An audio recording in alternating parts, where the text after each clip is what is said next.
سنتوں کا میں چرچا کروں رات دن، ہوتا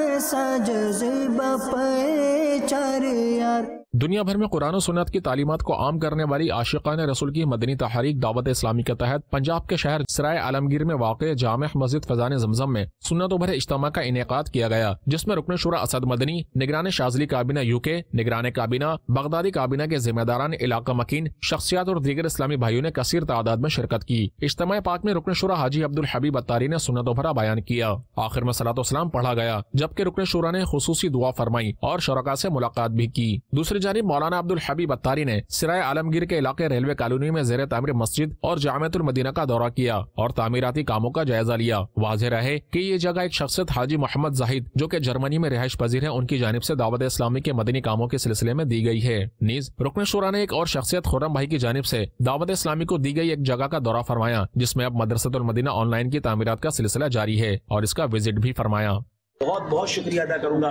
ہمارے خرم بھائی جو برمنگھم کے ہیں، جنہوں نے ماشاءاللہ یہ جگہ دی۔ اللہ آپ کے رزق حلال میں، کاروبار میں برکت دے، آپ کو اور آپ کے اہل خانہ کو یہ عظیم نیکی مبارک کرے اور آپ کو برکت عطا فرمائے۔ اللہ تعالیٰ دعوت اسلامی کو اس علاقے میں مزید ترقیاں